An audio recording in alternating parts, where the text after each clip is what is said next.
Jonathan Adams had it all. A billion-dollar tech empire, a penthouse that scraped the clouds, and a wife, Lillian, whose quiet grace was the envy of their social circle. But ambition is a hungry beast. He threw it all away for a firestorm of passion with his brilliant, ruthless protégé, Maureen Carter. The night he told Lillian he was leaving, he never imagined the secret she held, a new life growing inside her. He walked away, convincing himself it was a clean break, a necessary sacrifice for a more thrilling future. Months later, haunted by a silence he couldn't explain, he would find himself standing in the doorway of her new, humble life, his heart stopping as he saw her motionless on the sofa. In that single, terrifying moment, the millionaire who had everything realized he had truly lost it all. The click of the penthouse door was a sound Lillian Brooks had learned to interpret. There was the 10 p.m. click, tired but triumphant, when a deal was closed. There was the 1 a.m. click, heavy with exhaustion and the faint scent of whiskey after a board meeting had gone south. Tonight's 8:30 p.m. click was different. It was hesitant, almost guilty. Jonathan Adams shrugged off his custom-tailored jacket, the fabric whispering of wealth he'd earned with relentless, single-minded focus. He loosened his silk tie, his movements mechanical. "Long day," he murmured, not quite meeting her eyes as he walked past her, toward the sprawling, floor-to-ceiling windows that overlooked the city's glittering expanse. "I kept dinner warm," Lillian said softly, her voice a gentle counterpoint to the city's hum. She'd made his favorite, osso buco, a slow braised dish that had taken her all afternoon. The aroma filled their cavernous, minimalist home, a space designed by a famous architect to be impressive, not comfortable. It felt like living in a museum. "Not hungry," he said, his back still to her. Lillian's heart did a familiar, painful squeeze. For months, it had been like this. He was a ghost in their own home, physically present, but emotionally a million miles away. He'd built his company, Nexus Innovations, from a garage startup into a global behemoth. But the man she married, the passionate, driven dreamer who'd sketch ideas on napkins, had been replaced by this cold, distant CEO. She'd given up her own promising career as an art curator to support his dream, a choice she'd made with an open heart. Now she felt like just another one of his assets, polished and maintained, but rarely appreciated. She smoothed a hand over her stomach, a nervous habit she'd developed recently. She had a secret, a fragile, beautiful hope she believed could bridge the chasm that had opened between them. She just needed the right moment. The right moment, Lillian decided, would be Saturday. Jonathan had promised, a rare, solid promise, that they would have the entire day to themselves. No calls, no emails, no emergencies. Just them. On Friday morning, after he'd left for the office in a chauffeured town car, Lillian stood in the marble-clad bathroom, her heart thundering against her ribs. She stared at the small plastic stick on the counter. 2 pink lines, bold, clear, and undeniable. A sob of pure joy escaped her lips. Tears streamed down her face, but these were happy tears, the kind she hadn't shed in years. A baby. Their baby. This was it. This was the anchor they needed, the miracle that would remind Jonathan of the life they had sworn to build together. It would be more than just Nexus Innovations and stock prices. It would be a family. She spent the entire day in a giddy haze. She bought a tiny pair of white booties and a small, elegant gift box. She planned a perfect evening, a simple, home-cooked meal, their favorite music, and then she would give him the box. She imagined his surprise, the flicker of shock in his deep blue eyes, giving way to a slow, brilliant smile. The real smile she missed so dearly. She pictured him wrapping his arms around her, holding her tight, his hand resting protectively over the new life she carried. This wouldn't just fix things, it would remake them. It would bring him home. For good.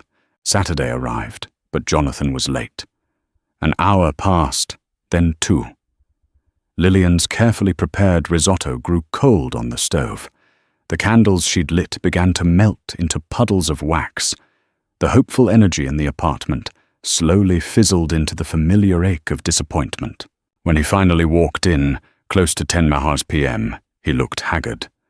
But there was something else in his eyes, too. A strange resolve that made her stomach clench with a fear that had nothing to do with her pregnancy. "John, is everything okay?" she asked, her voice small. He didn't answer immediately. He walked over to the bar and poured himself a scotch, his hand shaking slightly. He downed it in one go before turning to face her. The look on his face was one she'd never seen before, a chilling mixture of pity and finality. "Lillian, we need to talk," he began, the words a cliché that landed like a punch. "I haven't been fair to you. For a long time now." She stood frozen, the little gift box feeling impossibly heavy in her hands. "What are you talking about?" He took a deep breath. "I'm in love with someone else." The words hung in the air, sucking all the oxygen from the room. Lillian felt the floor tilt beneath her feet. It couldn't be real. This was a nightmare. "What?" she whispered. "Her name is Maureen Carter," he continued, his voice devoid of emotion, as if he were discussing a business merger. "She's the head of my R&D department. She understands my world. She understands me. We've been seeing each other for 6 months. 6 months. A timeline of deceit overlaid itself onto her memories. The late nights, the business trips, the emotional distance. It all clicked into place with horrifying clarity. "No," she said, shaking her head in disbelief. "No, Jonathan, you can't." "I'm sorry, Lillian. I truly am. But I can't live a lie anymore," he said, his voice firming up, any flicker of regret extinguished by his decision. "I want a divorce." The word divorce shattered the last of her composure. Her legs gave out, and she sank onto one of the ridiculously expensive, uncomfortable sofas. The small gift box fell from her lap, landing on the plush rug with a soft thud. Jonathan's eyes flickered down to it, but his expression remained unchanged. "A divorce?" she echoed, her voice cracking. "Jonathan, we built this life together. I gave up everything for you." "I know," he said, and the placid acknowledgement was somehow worse than an argument. "And I'll make sure you're taken care of. You'll be very comfortable. My lawyer will be in touch." He spoke of their marriage, their shared history, as if it were a severance package. The coldness of it was a physical blow, a desperate, primal need to make him see, to make him understand what he was throwing away, surged through her. "You don't understand," she sobbed, her hands instinctively going to her stomach. "You can't do this. Not now." She looked up at him, her eyes pleading. "Jonathan, I'm pregnant." For the first time, his mask of control cracked. Shock widened his eyes. "What?" "I'm pregnant," she repeated, her voice gaining a sliver of strength. "I was going to tell you tonight. That's what's in the box." He stared at her, then at her stomach, and a dark, ugly suspicion twisted his features. "Pregnant? You're telling me this now?" He let out a short, incredulous laugh that held no humor. "Lillian, is this some kind of game? Are you trying to trap me?"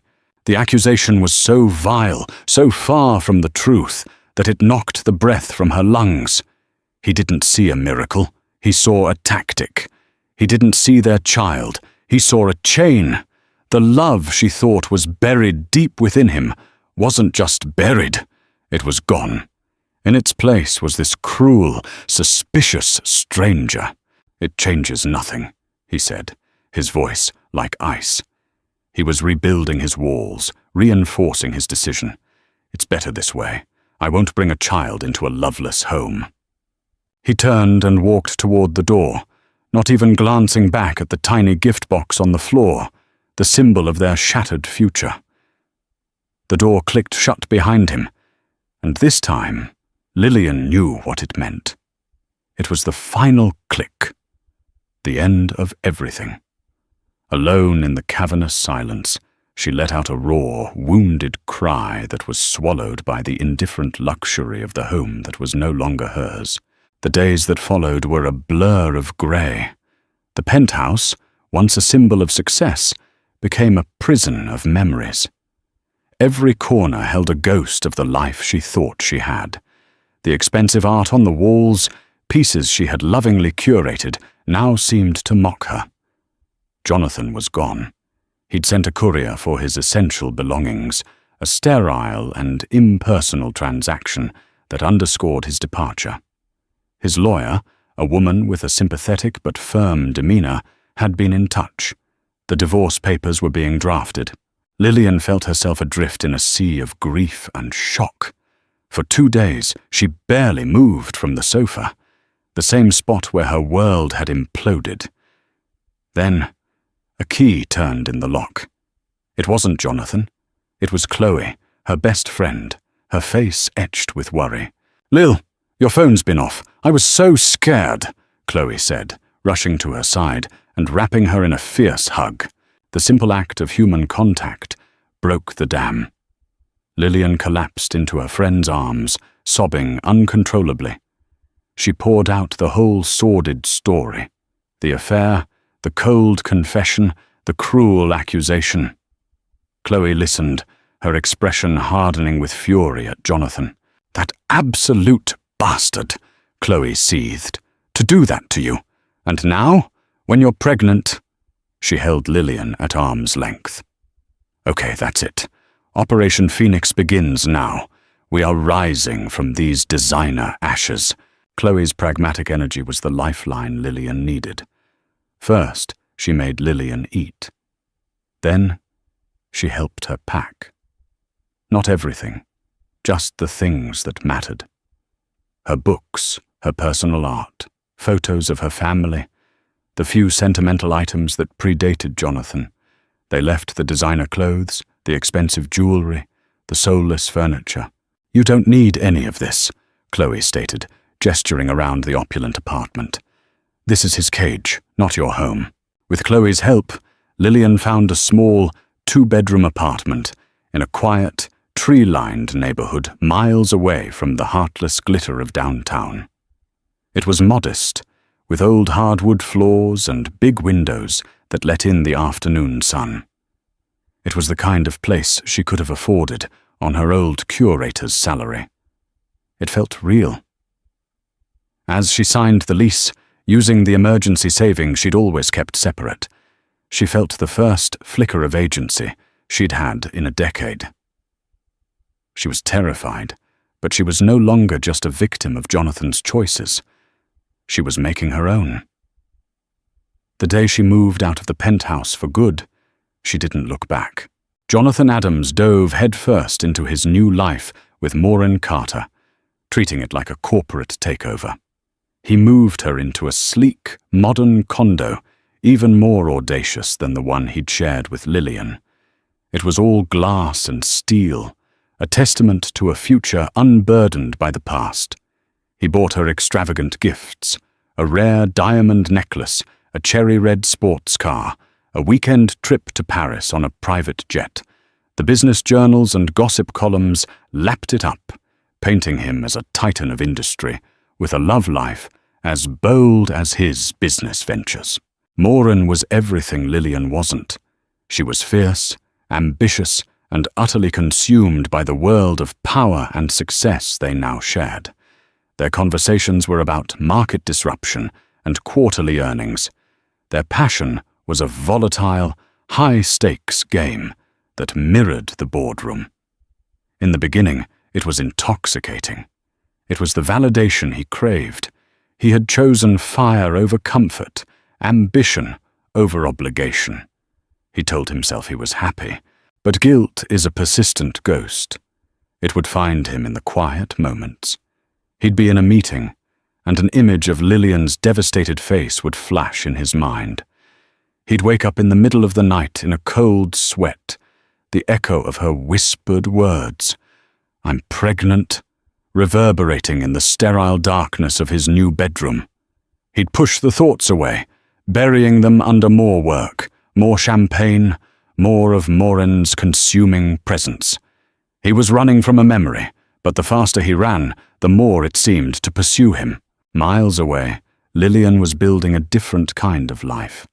Her small apartment was slowly becoming a home.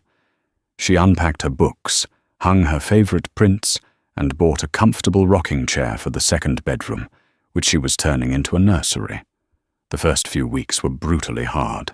Morning sickness was relentless, and the loneliness at night was a physical weight. Her savings were dwindling faster than she'd anticipated. Pride was a luxury she could no longer afford. She reached out to a contact at a small, independent art gallery. The owner, a kind, older woman named Eleanor, remembered Lillian's sharp eye and reputation. She couldn't offer a full-time curator position, but she hired her as a part-time consultant, helping to source and appraise pieces from emerging artists. The work was a balm for her soul. It reconnected her to a part of herself she thought was lost forever.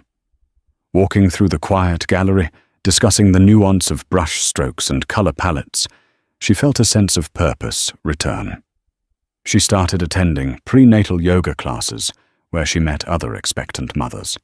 They talked about cravings and fears, stretch marks and strollers. In their shared experience, she found a quiet community. She was no longer just Jonathan Adams's discarded wife. She was Lillian Brooks, an art consultant, a mother-to-be. She was struggling and she was scared, but with every passing day, a quiet, resilient strength grew within her, solid and real. It was a strength forged in heartbreak, and it was entirely her own.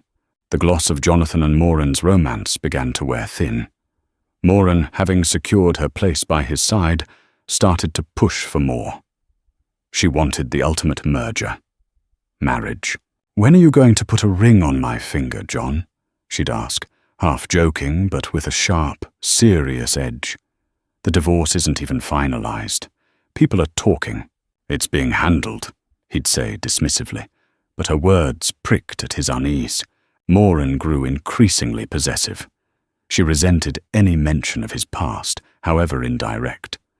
Once, he'd absently picked up a baby sweater in a department store window, his thoughts drifting. Morin had yanked his arm away. "What are you looking at that for? Don't tell me you're actually thinking about it." The baby was the unspoken wedge between them. To Morin, the unborn child was a loose end, a permanent, living link to the woman she had displaced. She saw it as a threat to her claim on him. To Jonathan, the baby was a growing knot of guilt in his gut. He tried to compartmentalize it, to treat it as a financial obligation to be managed by his lawyers, but it wasn't working. Their arguments became more frequent. The thrilling fire of their affair was becoming a draining, consuming blaze. He started to see a desperate insecurity beneath Morin's confident exterior. She hadn't just wanted him, she wanted his life, his status, his power. And she was terrified that the ghost of his past and the reality of his future child could take it all away. The realization was unsettling. He had blown up his life for a passion that was starting to feel as hollow as the penthouse he'd abandoned. It had been 3 months, 3 months of court-mandated silence as the lawyers hashed out the financials of the divorce. He had agreed to a generous settlement, a guilt tax, he'd called it privately. But he hadn't spoken a single word to Lillian. He had no idea how she was, where she was living, or what she was doing. He only knew she hadn't contested the divorce.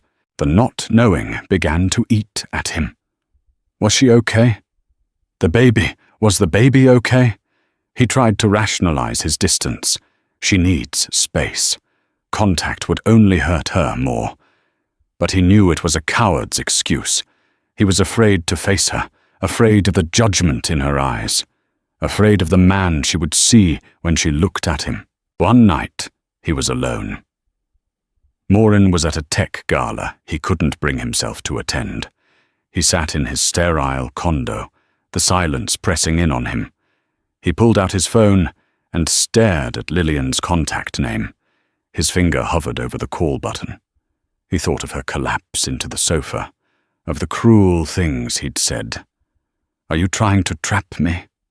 The memory made his stomach churn with self-loathing. What kind of man was he? He had built an empire on predicting outcomes and managing risk, yet he had been utterly, catastrophically blind to the human cost of his actions. He was going to be a father who had abandoned his child's mother in her moment of greatest vulnerability. The thought was unbearable. His conscience, long suppressed by ambition and denial, screamed at him. He had to know if she was all right. He had to do something. With a trembling finger, Jonathan pressed the call button. It rang once, twice, 3 times, 4, before going to voicemail. Lillian's voice, calm, professional, the one she used for her old gallery work, filled his ear. "You've reached Lillian Brooks. Please leave a message." He hung up without saying anything, a wave of cold dread washing over him. She didn't pick up. Of course, she didn't. Why would she want to talk to him? He tried to tell himself it was nothing. She was probably busy, or sleeping. He waited an hour, pacing the length of his condo, the city lights below seeming to mock his agitation. He called again. Straight to voicemail. Panic, sharp and acidic, began to rise in his throat. This wasn't right. Even if she hated him, Lillian was polite. She would have at least sent a text telling him to leave her alone. The silence felt wrong. It felt dangerous. He called his lawyer. "I need Lillian's address," he said, his voice tight. "Jonathan, I don't think that's a good idea," the lawyer advised, her voice cautious. "The terms of the separation." "I don't care about the terms," he snapped. "Something's wrong. I can feel it. Just send me the address. Now." A minute later, a text message pinged with a street name and apartment number in a part of the city he hadn't been to in years. He grabbed his car keys, his heart hammering against his ribs. He didn't know what he was expecting to find. He just knew he had to go. As he sped through the city streets, leaving his new life in the rearview mirror, he was consumed by a single, terrifying thought. What if he was too late? The apartment building was a modest, 3-story brick structure, a world away from the gleaming towers he was used to.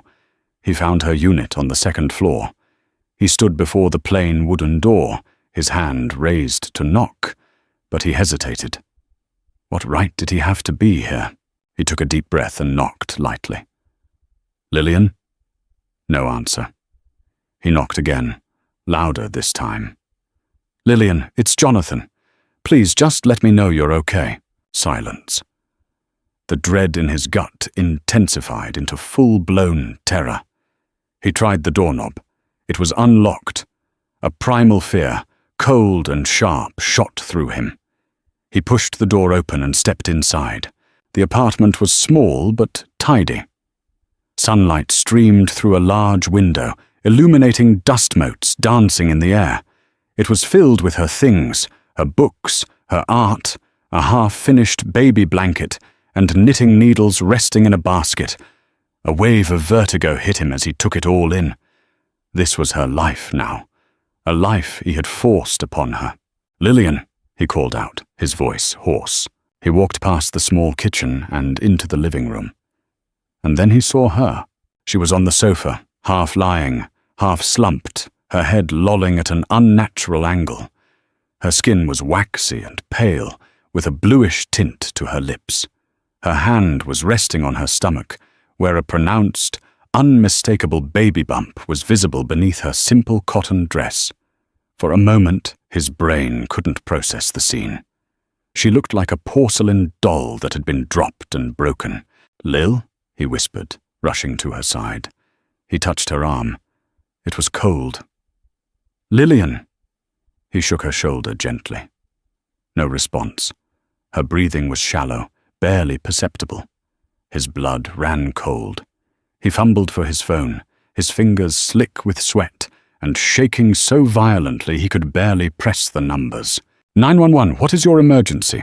My wife, he stammered, the word feeling alien and fraudulent on his tongue. She's collapsed. She's pregnant. She's not responding. I'm at... He rattled off the address, his voice cracking with a terror so profound it felt like it was tearing him apart from the inside. In that moment, standing over the motionless body of the woman he had so callously discarded, Jonathan Adams, the billionaire titan, was utterly, devastatingly broken. The wail of the ambulance siren was a sound Jonathan would never forget. He followed it to the hospital in a daze, the short drive feeling like an eternity. He was relegated to the waiting room, a sterile beige box where time seemed to warp and stretch. Nurses and doctors bustled past, their faces grimly professional, ignoring the frantic, disheveled man in the expensive suit. He was no longer a CEO. He was just another terrified person waiting for news. Hours crawled by. He replayed the scene in her apartment over and over in his mind. Her pale face, the unnatural stillness, the curve of her belly. He had done this. His cruelty, his neglect, it had led to this. The empire he built felt like a pile of ashes. The thrill of his affair with Moran seemed like a sick, childish fantasy. Finally, a doctor with tired eyes and a kind face approached him. "Mr. Adams?" Jonathan shot to his feet. "Is she okay? The baby?" "Your wife is stable for now," the doctor began, his tone cautious.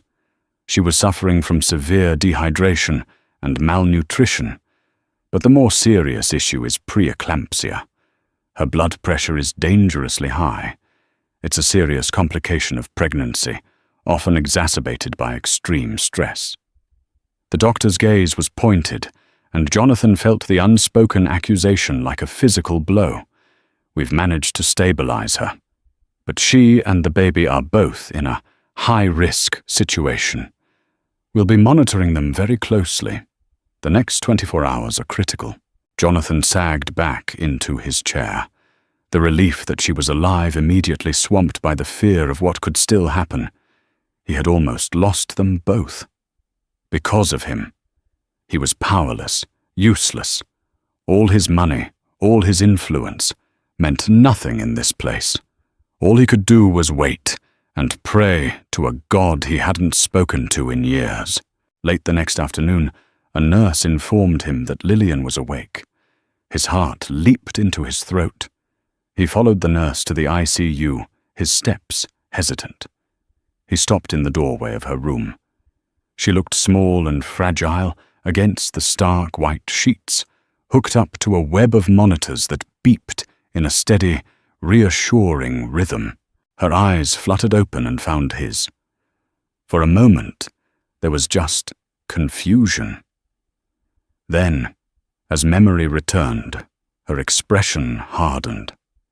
Fear, anger, and a deep, soul-crushing weariness washed over her face. "What are you doing here?" she whispered, her voice raspy. He took a tentative step into the room. "Lillian, I found you. I called the ambulance." He was stammering, the confident, commanding CEO completely gone. "I am so sorry. Sorry?" She cut him off, a spark of fire in her eyes. "You're sorry?" A dry, humorless laugh escaped her raw throat. "You destroy my life. You accuse me of trapping you. You abandon me and your child, and now you're sorry." Each word was a perfectly aimed dart. "I know," he said, his voice thick with shame. "There's no excuse. I was a monster." "Yes, you were," she said, the simple agreement more damning than any tirade. She turned her head away from him, looking toward the window. "Please leave," she said, her voice flat and final. "I don't want you here." Her rejection was a blade to the heart. But he knew he deserved it. He deserved so much more. He backed out of the room without another word, the beeping of the machines echoing his own frantic, broken heartbeat. He drove back to his condo in a stupor. When he walked in, Maureen was there, her arms crossed, her face a mask of fury. "Where have you been?" she demanded. "Your phone has been off. You missed the gala. You disappeared all night. I find out from a gossip site that you were seen at a hospital. Were you with her?" The venom in her voice, the selfish indignation. It was like a splash of cold water to his face. He looked at her, at the beautiful, ambitious woman he had chosen, and he felt nothing but revulsion. He saw not a partner, but the co-architect of his destruction. "Yes," he said, his voice flat. "I was with Lillian. She collapsed. She's in the hospital. She and the baby. They almost died." Maureen's face barely flickered with concern. Her anger quickly morphed into paranoid jealousy. Oh, how convenient. She collapses right when the divorce is about to be finalized. Are you really falling for this, John? The same accusation he had thrown at Lillian. Hearing it from Maureen's lips, aimed at a woman lying in an ICU bed, was monstrous. In that moment, the entire artifice of their relationship crumbled into dust. It wasn't love or passion. It was a transaction, a toxic symbiosis of ambition and ego. "Get out," Jonathan said, his voice dangerously quiet. "What?" Maureen stared at him, incredulous. "I said, get out," he repeated, his voice rising with a cold fury he hadn't felt before. It wasn't the anger of a frustrated CEO. It was the roar of a man who had finally seen the depths of his own moral bankruptcy. This was a mistake, all of it. You, me, this hollow life. It's over. Pack your things and go. Their ensuing fight was epic and ugly, filled with recriminations and bitter truths. But Jonathan's resolve was absolute. He had chosen the wrong person, the wrong life, for the wrong reasons. He had to start making things right. And it started with this, ending the lie. When Maureen finally stormed out, slamming the door behind her, the silence that followed wasn't empty. It was the sound of rock bottom. It was the sound of a space being cleared for something new. Jonathan returned to the hospital the next day, not to see Lillian, but to speak with her doctors. He needed to know what she needed. As he stood in the hallway, a blur of righteous fury accosted him. It was Chloe, Lillian's friend. "You," she hissed, jabbing a finger into his chest. "You have some nerve showing your face here." Jonathan didn't defend himself. He didn't make excuses. He just stood there and took it, his face a portrait of shame. "You're right," he said quietly. "Everything you're thinking is right. I deserve it." His lack of defense seemed to surprise her, momentarily deflating her anger. "What do you want, Jonathan?" "I want to help," he said, his voice raw with sincerity. "I don't want her to see me. I want to make sure she has everything she needs, the best doctors, a private room, anything. And when she gets out, I don't want her to have to worry about money. Ever." He met with the hospital's financial administrator and paid for everything up front. Then he called his lawyer with a new set of instructions. Not to finalize a divorce settlement, but to set up an irrevocable trust fund for Lillian and the child.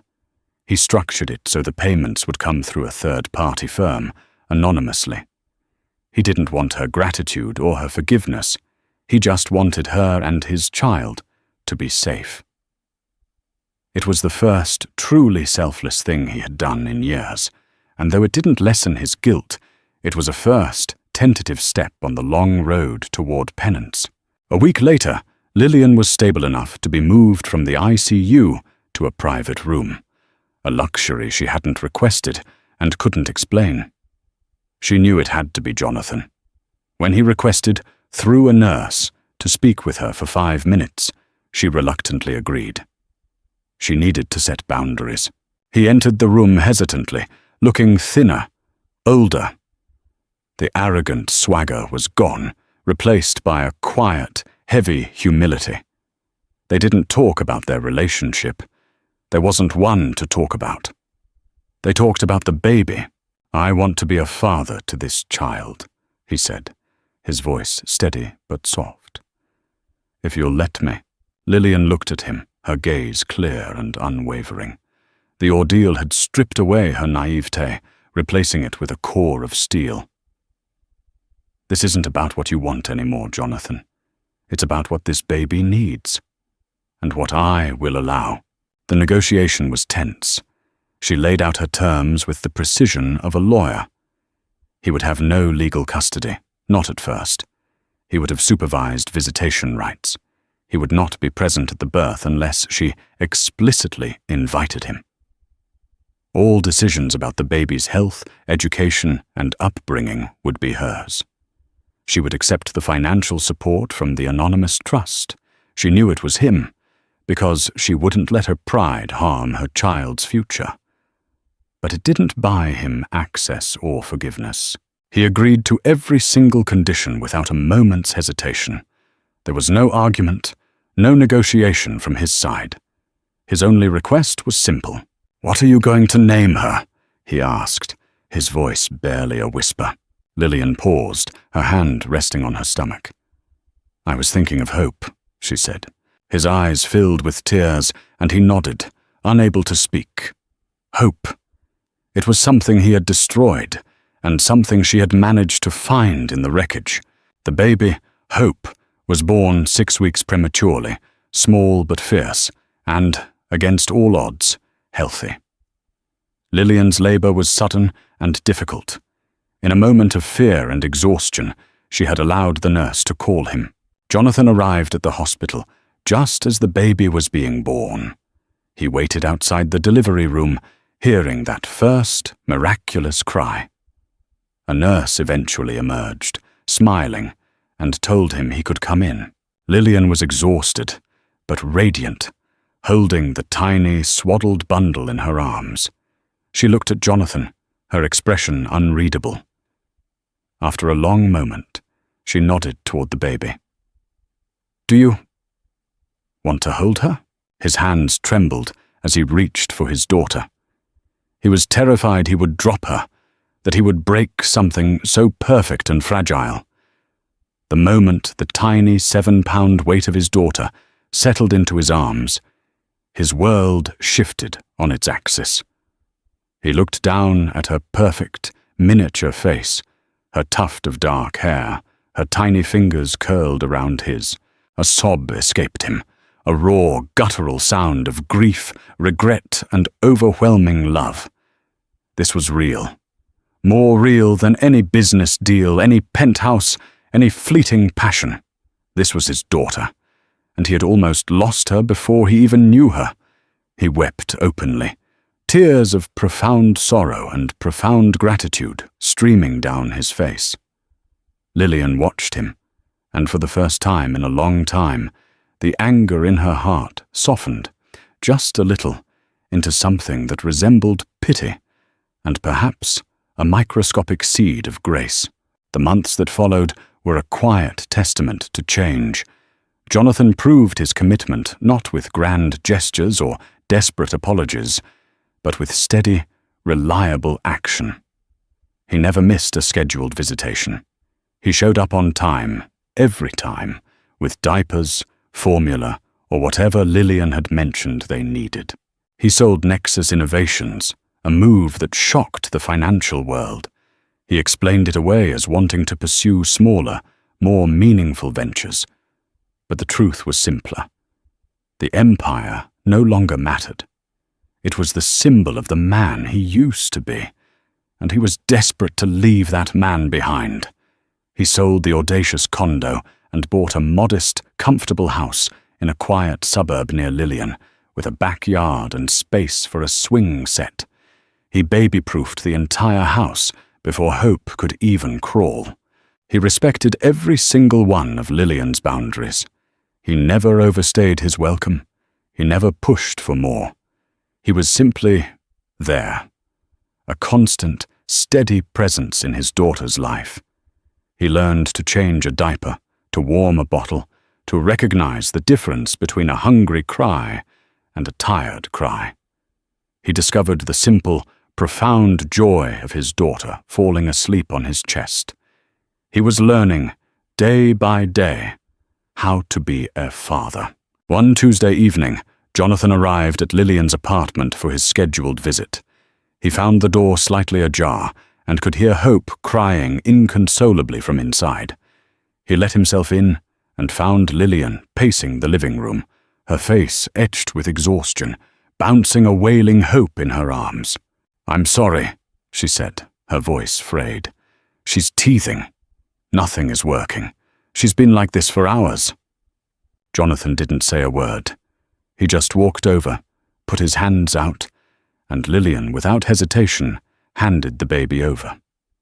He held Hope against his shoulder, murmuring softly to her, and rocking her with a gentle, steady rhythm he'd perfected over the last few months.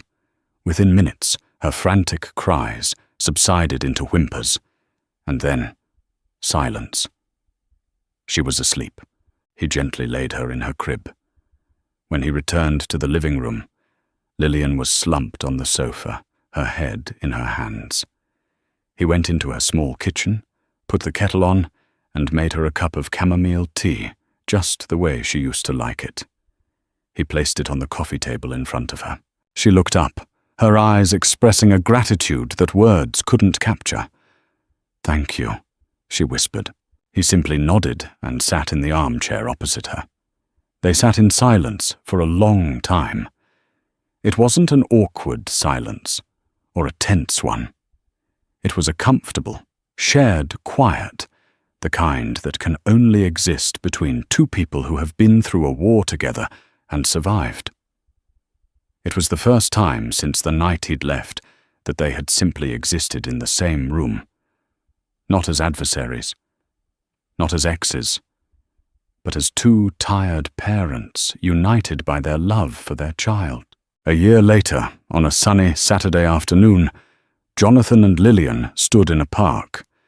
Between them, a little girl with a head full of dark curls and her mother's determined eyes took a shaky step, then another, a wide, gummy smile on her face.